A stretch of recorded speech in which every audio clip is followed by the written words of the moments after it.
Hi, I'm a Sand Recap, and this is a movie to get. Dune, a wealthy and prestigious family becomes embroiled in a battle to gain control of the most valuable resource in the galaxy, while the heir to the family experiences disturbing visions of a dark future.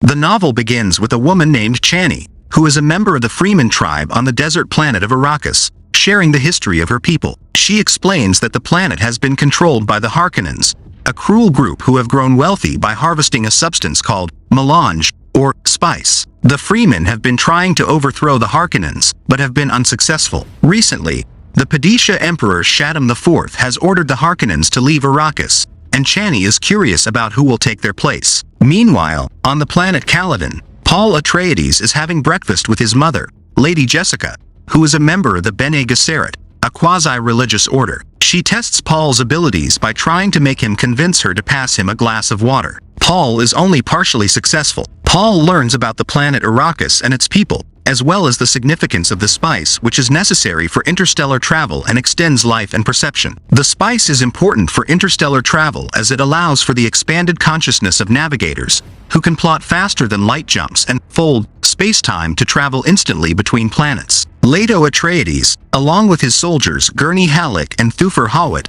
receive an imperial envoy who formally gives them control of the planet Arrakis. The Emperor fears Leto's growing political power and popularity among the Landsraad, a group of noble houses. Leto knows that his appointment to oversee Arrakis is a trap, but he cannot refuse the imperial offer. Paul asks his friend, the elite soldier Duncan Idaho, to take him with him when he goes to Arrakis ahead of time to scout it out, but Duncan refuses. Paul tells Duncan that he's been having dreams about Arrakis and the Freemen, including one where Duncan dies in battle. Duncan dismisses the dream, telling Paul that everything important happens when we're awake. Paul discusses his desire to go to Arrakis early with his father, but Leto refuses, saying he needs Paul by his side. He explains the political situation, that the Emperor has set up a conflict between House Atreides and House Harkonnen, a war that will weaken both houses to the benefit of the Emperor. Instead, Leto intends to form an alliance with the Freemen to harness their desert power and outsmart the Emperor. Paul expresses his doubts about his ability to lead like his father,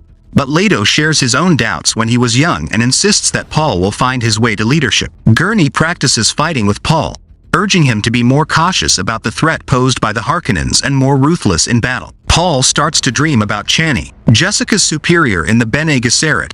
Reverend Mother Gaius Helen Mahim arrives on Caladan to test Paul. Before the test, he is examined by Suk Dr. Wellington Yu, who warns Paul that the Bene Gesserit have their own agenda. During the test, Mahim uses a poisoned needle and a pain-inflicting box to evaluate Paul's character. After the test, Mahim asks Paul about his dreams and whether they ever come true. After the test, Mahim criticizes Jessica for having a son instead of the daughters she was ordered to produce. She accuses Jessica of thinking that her son might be the 𝐒𝐲𝐧𝐫𝐞, a Bene Gesserit messianic prophecy. Jessica confirms this belief, and Mahim warns her that Paul's abilities are not fully developed and that he may die in the upcoming trials. After Mahim leaves, Paul confronts his mother about what Mahim meant. Jessica explains that the Bene Gesserit have been engaged in a selective breeding program for hundreds of years to produce an unparalleled mind who can see both the past and the future. The Atreides family arrives on Arrakis, and as they disembark from their ship, they are greeted by locals chanting a phrase that Paul doesn't understand.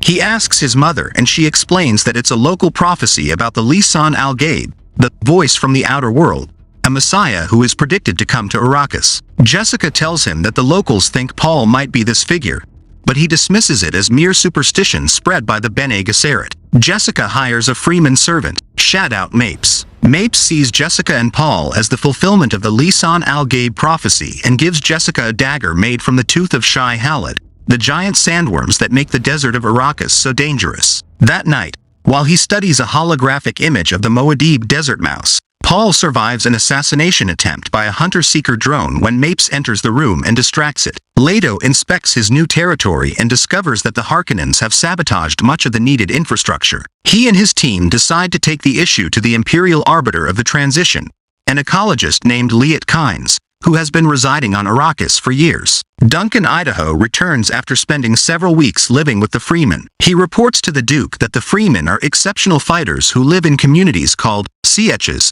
in caverns beneath the desert. He confirms 𝐒𝐲𝐬𝐬𝐬's belief that there are many more freemen than previously thought. The leader of one of these 𝐒𝐲𝐧𝐨𝐸𝐬, Stilgar, comes to meet with 𝐒𝐲𝐬𝐬. He demands that the outsiders do not travel beyond the city except to mine spice. 𝐒𝐲𝐬𝐬 refuses, but insists that the 𝐒𝐲𝐬𝐬𝐬 will be respected and that the freemen will not be hunted while the Atreides are in charge. Paul invites Stilgar to stay, but he leaves. Duncan introduces the Atreides to some freeman technology, including moisture-saving stillsuits and thumpers, which are used to attract sandworms. Leto's group meets with 𝐒𝐚𝐻𝐾𝐽s to investigate the spice mining operations. 𝐾𝐽s inspects their stillsuits and finds that Paul has intuitively fitted his stillsuit in the freeman manner. In the native language, she says, "He shall know your ways as if born to them." The group goes to observe a spice mining operation. The mining vehicle, a sandcrawler, has attracted a giant sandworm, which is drawn by the rhythmic vibrations of the crawler as it collects the spice. When a flying transport fails to remove the mining vehicle,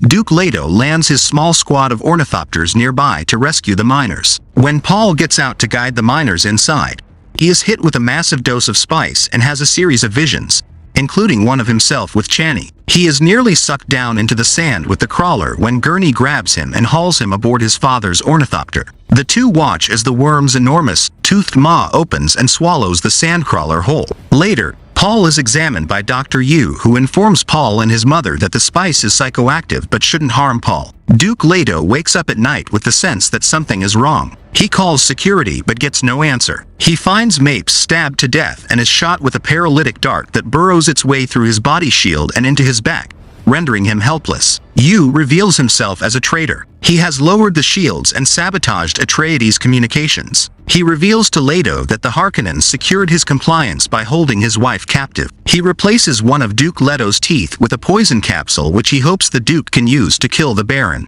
Gurney is awakened and leads the counterattack as the Harkonnen forces, aided by the Imperial Sardaukar troops, begin their assault. The Atreides troops, caught off guard and outnumbered by the Harkonnen troops and the Sardaukar, find themselves quickly overwhelmed. Duncan kills several Sardaukar, takes an ornithopter, and tries to rescue Paul and Jessica, but finds them already gone. Baron Vladimir Harkonnen has promised Mayhem and the Bene Gesserit that he will not harm Paul or Jessica, so he sends some of his men to take them to the desert to die of exposure. Paul, not fully confident in his Bene Gesserit abilities, is still able to use the voice to order one of the men to remove his mother's gag. Jessica immediately orders one of the men to kill his comrade. After she is freed, she kills two of them personally. Their ornithopter is remotely disabled and lands. Paul and Jessica see the devastation of Arrakeen from a distance. Yu meets with Baron Harkonnen and demands that the Baron honor his end of the deal. The Baron promises that Yu will be reunited with his wife and then slits his throat.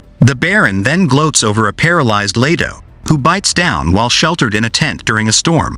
Paul continues to have visions from his spice exposure. They initially involve Chani, but then shift to visions of violent conflict and religious zealots, operating under the Atreides flag and in Duke Leto's name, spreading across the galaxy, like an unquenchable fire. Paul is horrified by what he sees and blames his mother and the Bene Gesserit, but is eventually comforted by his mother. Paul and Jessica are rescued by Duncan Idaho, who managed to escape the massacre. He brings them to 𝐾𝐽s, who has set up in an abandoned terraforming station occupied by freemen. The Sardaukar track them there and attack, with the freemen killing many of them. Duncan sacrifices himself in a final stand to allow Paul, Jessica, and 𝐾𝐽s to escape. Paul and Jessica flee in an ornithopter. 𝐾𝐽s sets up a thumper, intending to call a sandworm and ride it away, but she is mortally wounded by the Sardaukar. Before they can deliver the killing blow, a sandworm arrives, and 𝐾𝐽s attracts it to her by pounding a patch of drumsand. They are all swallowed by the worm. While piloting the ornithopter through a powerful sandstorm, Paul has a vision of a freeman man giving him advice, telling him that survival in the desert is a process and that he must move with the flow of the environment. Paul retracts the thopter's wings and allows them to be carried deeper into the desert by the vortex of the storm. They survive, but with the ornithopter damaged, they must set out on foot through the desert. As they do, they are observed by freemen. Jessica and Paul make their way to where they believe the freeman 𝐒𝐲𝐬𝐬 is located. Their movements attract a sandworm, and they make a run for some nearby rocks. The sandworm pauses, seemingly looking at Paul for a few seconds before a thumper draws it away. A group of freemen capture them. Stilgar is among them and recognizes Paul, saying they can't touch him. Another freeman, Jameis, dismisses 𝐒𝐲𝐧𝐫𝐞's belief and wants to kill Paul and Jessica and loot their bodies. Paul recognizes 𝐒𝐚𝐽𝐻 as the man from his visions. Jessica asks for help returning to Caledon, saying they will be well rewarded, but 𝐒𝐲𝐧𝐫𝐞 dismisses any reward they'd give as pointless. 𝐒𝐲𝐧𝐫𝐞 offers to allow Paul,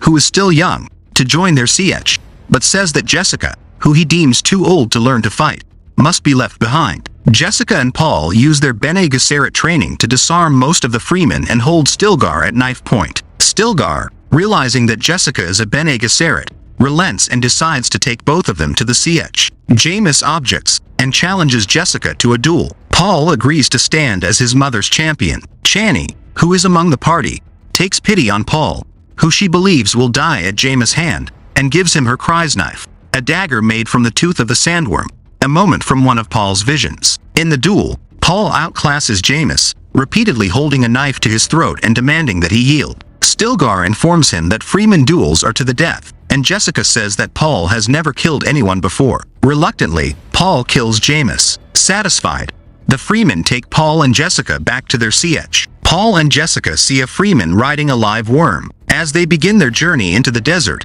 Chani tells Paul that this is only the beginning.